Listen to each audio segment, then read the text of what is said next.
All right, y'all, my light went out, but I'm going to watch Fernando Mendoza, Indiana Hoosier, fellow Hoosier. Check him out in his first preseason game with the Raiders. Let's see how he did.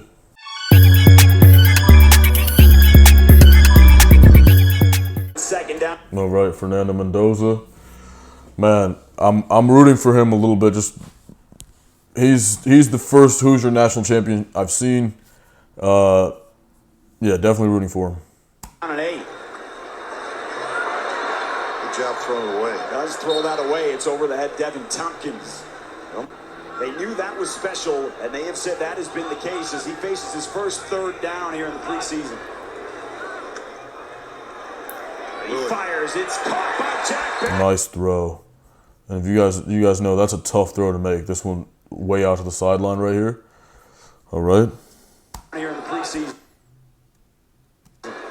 Not a stack, but a little tight formation right there. That's the arrow route. He fires. It's caught by Jack Beck right at the marker. Deep out, outside stem. It's good stuff. He fires. Good delivery. Against man-to-man or without like a hard, flat defender, this is a route.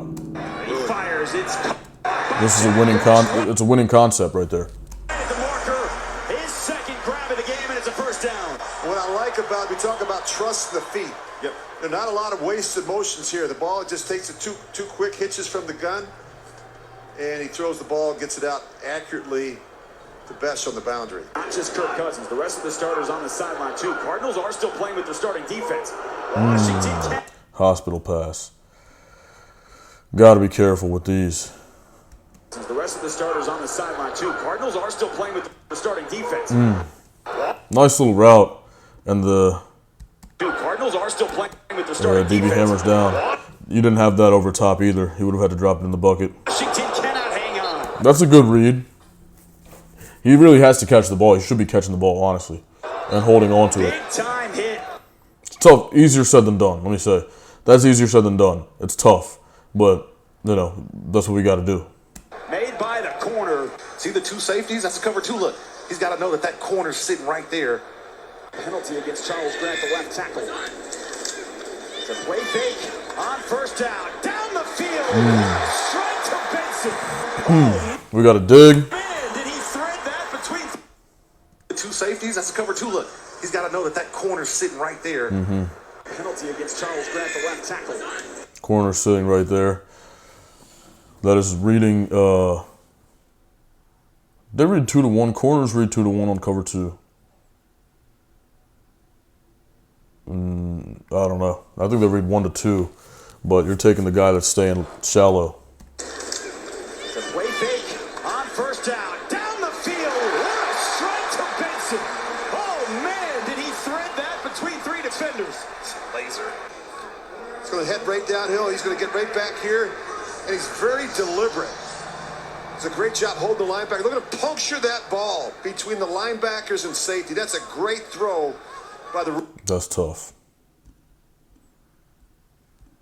It's a great job holding the linebacker. Nice little stop Look at route. him puncture that ball Nice. between the linebackers and safety. That's a Great great placement. throw by the rookie. Great placement, too. Great throw by the rookie. Battling for the backup center spot behind Linderbaum. So first and 15, back shoulder. Oh, throw. nice back shoulder. Hey, and Fernando Mendoza can throw that back shoulder. 80 whatever, white receiver, Indiana.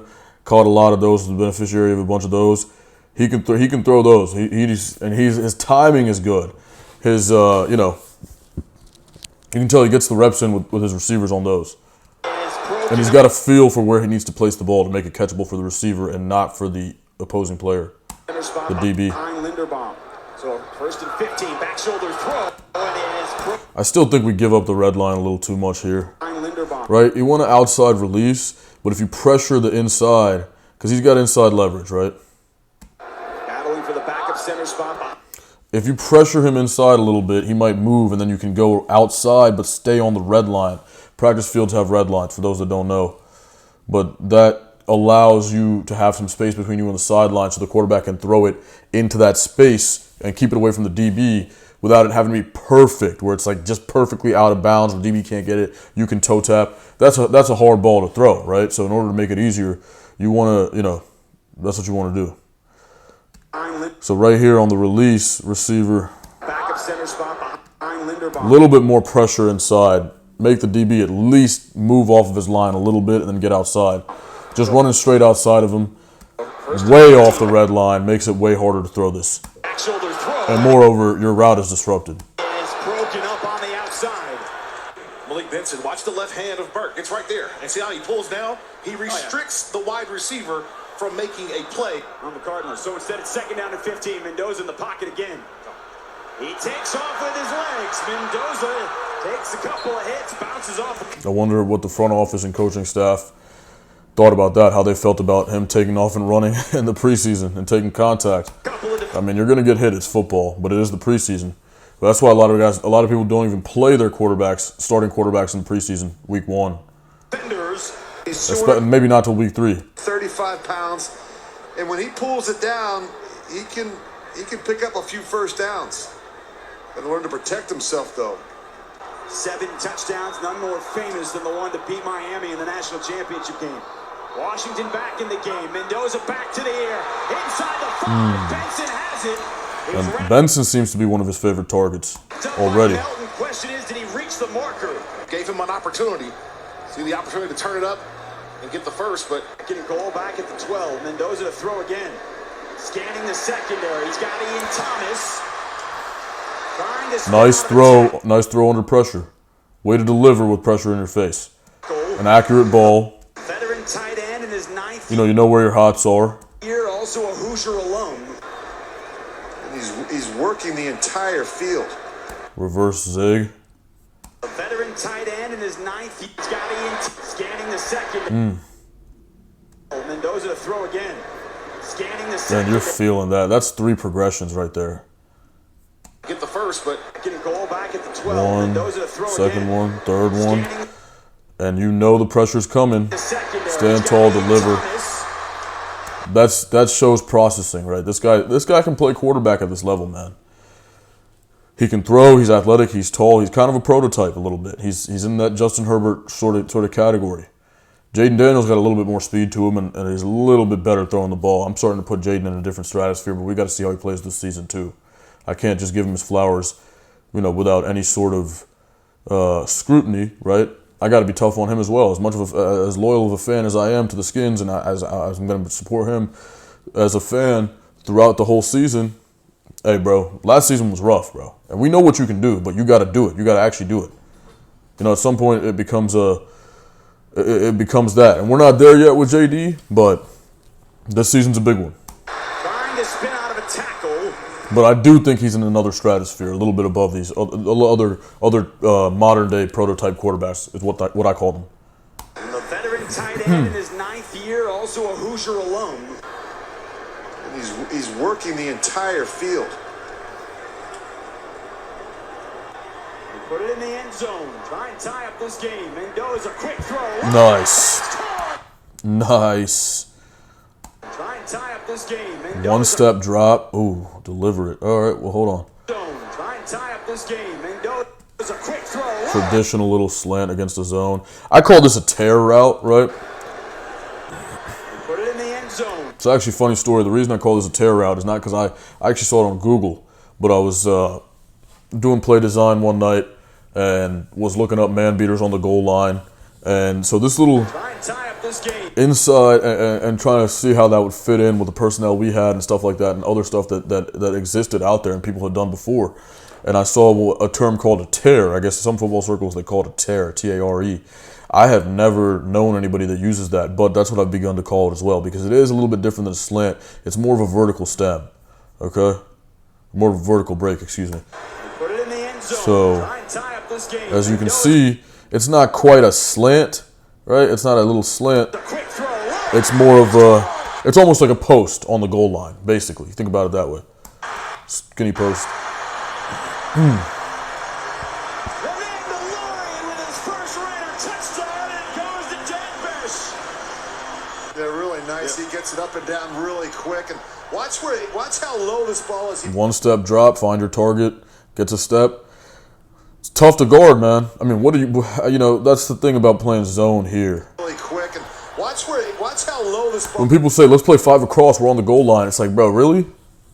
How is that? That leaves so many gaps for them to manipulate. I think you got to play man on the goal line. Maybe you have 2 over top. But, 10-yard line and in, I think it's got to be man. And you got to have the DBs. That's why personnel, roster construction is so important, dude. And the mindset that goes into it needs to align with what's going on the field as well. And the philosophy, right? If you're coming at it with this angle of, hey, we're going to play man on the goal line, we're not going to play zone. We of course you're going to mix it up. I'm saying base, right? Just traditionally what you're going to do. Then you need to have the roster constructed for that as well. And it's the same thing with other aspects of football. Things need to be, organization needs to be on the same page all the way through. As he protects the receiver low and away. Really nice job with ball location. That's good advice. Yeah. Great advice. And Max, for the audience just joining you, he got a couple of series in the first half. Had a touchdown pass to Jack Bash. There we go. There he goes. That's a good one. I mean, you've seen him done so many things. He can run pretty good. Have you guys worked on a touchdown celebration when he throws one during the regular season? We have not, but I need to start working on one with him. Any thoughts? Yes, that's a pretty good nickname. I used to call him Big Bro sometimes, or just fun nicknames like that. But the Mandalorian's funny because Good job getting rid of it. yeah, good job. Good job getting rid of it. Nickname. I used to call You don't want to see hits like that in the preseason on your quarterback. him Big Bro sometimes, or just fun nicknames like that. But the Mandalorian's funny because Good job getting rid of it. yeah, good job. You don't want to see hits like that on your quarterback. Mandalorian's funny because Good job getting rid of it. yeah, good job getting rid of that. To not mature fast enough. Because you could be in a situation like we're seeing, over in Minnesota. I mean, they drafted J.J. McCarthy, and now you've named, over in Minnesota. I mean, they drafted J.J. McCarthy, and now you've named. That's a much different situation than, Cam Ward or some of these other quarterbacks that are being drafted early by teams that have really struggled. That's a great throw. Situation than, Cam Ward or some of these other quarterbacks that are being drafted early. He does a good job standing in the pocket. He's already showing confidence in the pocket, poise. He's also got urgency. He's not just sitting there, right? Jason Campbell, one of the things he used to do is he had a problem. This is way back, but he had a problem with pocket presence and awareness, that clock, so to speak. But, he's Fernando Mendoza, light on his feet, Cam Ward or some of these other quarterbacks that are being progressing, drafted comfortable in early the pocket, standing, makes a decision, gets rid of it. That's what a quarterback is supposed to do. by teams that have really struggled. That's a great throw. Went through his progressions and hit Brandon Johnson. He's got a little bit of time. I like it. They call it the sprinkler, right? You see the sprinkler go choo, choo, choo, choo, choo, and he's just going all the way. Go from progression 1, 2. Kirk's great point. He's working quickly through his progressions, which tells you a lot about how comfortable he is in this system already. Dylan Laube out of the backfield. Another first down. Pick up 15 more yards with 1:20 to go in the third. And I think that's the competition. No one's talking about him. This is a look. To go in the third. And I think that's the competition. No one's talking about him. This is a little competition, and Dylan Laube seems to be making his point. Evan Tompkins, and he is drilled to the turf. Oh, And there's a hit. Okay, 44. and Papo. There we go. I like that. They're still doing that these days. That's fresh, man. All right, hey. Good stuff by Fernando Mendoza. I think he's going to have a promising career. He looks good. He looks good right now, okay? All right, so like, comment, subscribe. Peace and love.